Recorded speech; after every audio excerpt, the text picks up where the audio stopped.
Muy buenos días a todos. Hoy en Al Verde Vivo un tema de vigente actualidad para nuestro país. Elecciones en Euskadi, elecciones vascas. Hoy con nuestra mesa de expertos.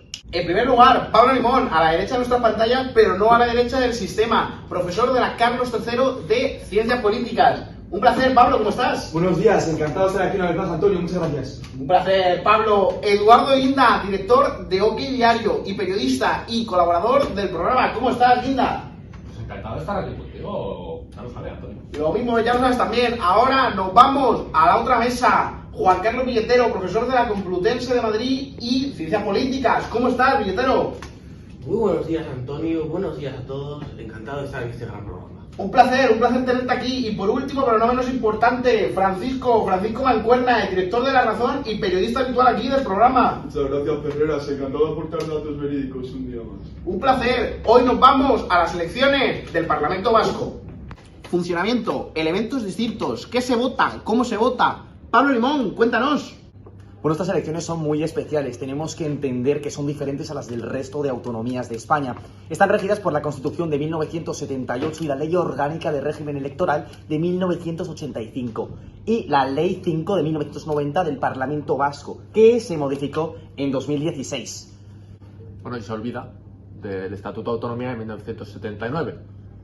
Muchas gracias, Eduardo, muchas gracias, Eduardo. Antonio, esto es lo que pasa cuando traes a Morralla al programa. Para, Eduardo, porque eso no te lo voy a consentir. Aquí todos los periodistas y toda la gente que ha venido a la mesa de expertos son igual de válidos que tú. Vamos a seguir con el tema porque si no nos desviamos y se nos va el tiempo. Eduardo, ¿qué diferencia estas elecciones autonómicas de las del Congreso? Bueno, Antonio, hay muchas diferencias. Estas elecciones son muy importantes y muy especiales.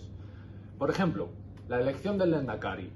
Pues en este caso es muy diferente a la elección del presidente del gobierno en el Congreso de los Diputados tras unas elecciones generales.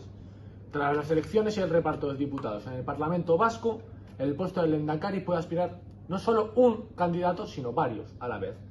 En cambio, por ejemplo, en el caso del presidente del gobierno, lo presenta el rey de España y es un solo candidato a la investidura. Por ejemplo, cuando hablamos del debate del Parlamento Vasco a la hora de la investidura, también hay una gran diferencia, y es que el debate se hace primero, hablan los candidatos al Lehendakari y después tienen 30 minutos para hablar cada portavoz de cada partido político representado en la Cámara del Parlamento Vasco. Muy interesante, Eduardo, y muy enriquecedor para el debate político de nuestro país. Ahora, Mancuerna y las votaciones. Cuando haya más de un aspirante al Lehendakari, serán los parlamentarios los que responderán con el nombre del candidato de uno de los candidatos a los que quieren elegir o más bien abstenerse, según se establece en el reglamento de la Cámara en su artículo 165. Será elegido el que obtenga la mayoría absoluta, es decir, 38 de los 75 escaños posibles, en la primera votación. Si de esta forma no es posible, se hará una segunda votación en las próximas 24 horas, donde ganará el que mayor apoyo consiga. Por lo tanto, aquí no se puede votar no a un candidato como se hace en el Congreso, sino que en la segunda ronda es necesario sumar más síes que noes. Muy interesante, Mancuerna, pero esa no es la única peculiaridad de las elecciones vascas, ¿verdad, Juan Carlos?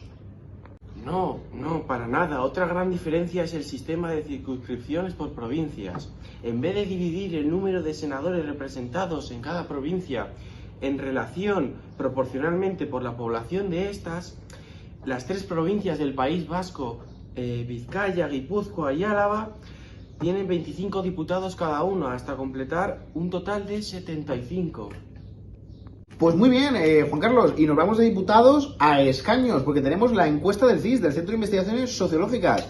Los espectadores de casa la están viendo al otro lado de la pantalla. 35,1% de los votos para el PNV, Partido Nacionalista Vasco. Empatado en posibles escaños a 28 con EH Bildu, con el 33,2% de los votos. ¿Quién tendrá la clave para formar el gobierno, Juan Carlos? Bueno, la clave estará en con quién pacte el Partido Socialista en Euskadi. Parece ser que pueden pactar con EH Bildu, lo cual sería cuanto menos polémico y levantaría una gran cantidad de titulares en los medios derechistas y reaccionarios.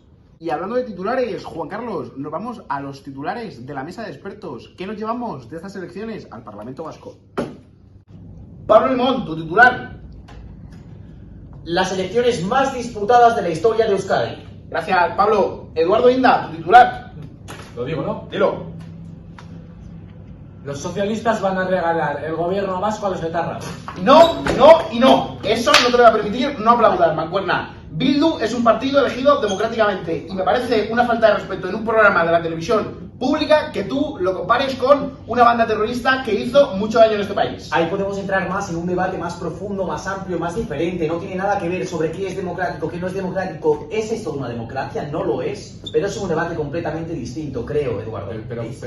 Es muy triste que sigáis utilizando el comodín de Venezuela, del terrorismo, siempre igual la derechita cobarde. Pues sí, ¿usted ha hablado de Venezuela? Esto sí que parece Venezuela. No hay libertad de expresión, por favor. Eduardo, ¿alguna vez te has tenido alguna queja en este programa para no poder expresarte en libertad? Ahora mismo. Sal del plató, Eduardo, si vas a faltar al respeto a los colaboradores. No, me quedo en este plató y quiero escuchar a Francisco. Dejadme, hay muchas opiniones, hay muchos titulares, pero solo uno es coherente. El terror vuelve a Euskadi. Por favor, parece que estemos hablando de unos terroristas en el gobierno, cuando en realidad estamos hablando por aquellos que apostaron precisamente por la democracia, después de la desgracia que supuso ETA para este país, creo. Gracias, Pablo. Juan Carlos.